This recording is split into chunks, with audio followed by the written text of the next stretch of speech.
pour faire en sorte que l'eau soit distribuée un peu partout sur le territoire. Mais le chantier n'est pas terminé. Et aujourd'hui, nous avons voulu montrer que le département continue à investir. Ce sont près de 10 millions d'euros qui sont investis ici à Saint-Pierre pour faire en sorte que la zone sud soit, encore une fois, mieux desservie en eau. Et je voudrais quand même rappeler que l'eau qui vient de Salazie dessert les Hauts-de-Saint-Paul arrive jusqu'à Saint-Leu. Nous avons une interconnexion entre l'ouest et le sud. Et pour l'avenir, nous voulons amener aussi un réseau d'irrigation dans l'est de l'île. Parce que les changements climatiques nous obligent à repenser notre façon de distribuer de l'eau. À une réunion à toutes irriguées, je vais le dire, ça doit être au moins sur la prochaine génération. Parce que l'eau aujourd'hui arrive jusqu'à 600 mètres dans les hauts de l'ouest par exemple. Nous voulons amener de l'eau le plus haut possible. La commune du Tampon, par exemple, fait la démonstration qu'avec de grands réservoirs, on est capable de garder beaucoup de réserves en eau. Eh bien, c'est le challenge qui nous attend. Faire en sorte que l'eau monte le plus haut possible pour que la Réunion soit mieux desservie depuis les 1500 mètres jusqu'au littoral. Là, les agriculteurs du sud nous le disent. Cette année, on a une grosse sécheresse dans le sud. Le déficit en eau représente près de 30 à 40%. Et c'est pour cela qu'il nous faut amener de l'eau, garder cette eau, la réserver dans des espaces, comme on le fait ici, des réservoirs, des capacités de gros stockage, et ensuite pouvoir la distribuer aussi bien vers les communes que les familles, mais aussi pour le monde agricole. C'est un réservoir de stockage que le département a lancé comme chantier ici sur le site de Dassy. Et le département a confié une assistance à maîtrise d'ouvrage donc à la Saphir pour accompagner le chantier et faire le lien entre le maître d'œuvre, le département et les entreprises. C'est un réservoir de 20 000 m3 qui est en construction pour un coût de 8 millions d'euros.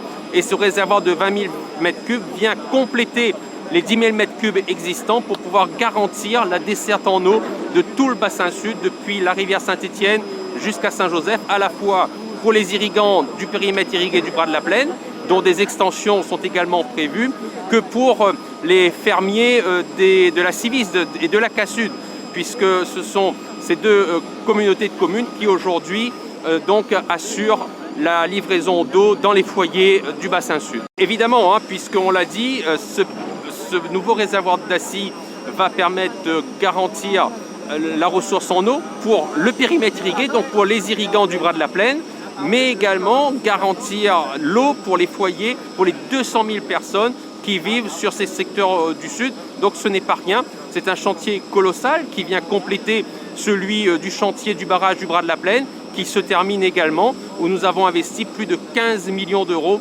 pour la rénovation de ce barrage. L'urgence, c'est la sécheresse que nous subissons actuellement. Ce réservoir, c'est pour les 30 prochaines années que nous le réalisons, lorsque la Réunion tendra vers son million d'habitants et que le Sud pèsera 400 000 habitants. Nous aurons alors cette ressource disponible pour ramener à nos concitoyens. Dans les Hauts-de-Saint-Paul, effectivement, c'est la sortie de galerie de Mafat qui représente à peu près 50 000 m3. Tout ce qui est infrastructure se met en place depuis 30 ans. Et on achève les grosses infrastructures dans la zone sud et ouest. Après, on va s'attaquer à l'est avec le projet Mérène.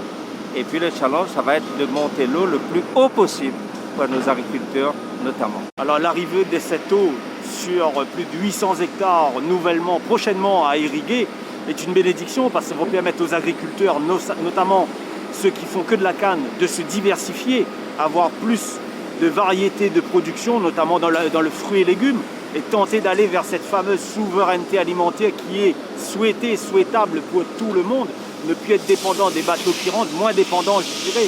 Donc c'est vraiment une opportunité à saluer de la part du département, le travail de la Saphir qui a été fait également pour ramener cette eau sur prochainement 800 hectares de plus et souligner le travail qui est fait depuis plus de 30 ans. Les hommes politiques sont des visionnaires parce que s'il n'y avait pas eu cette volonté politique dans les années 80 d'aller chercher l'eau de Salazie pour l'emmener jusqu'à Saint-Paul et la distribuer aux agriculteurs et aux communes, eh bien on n'aurait pas eu tout cela.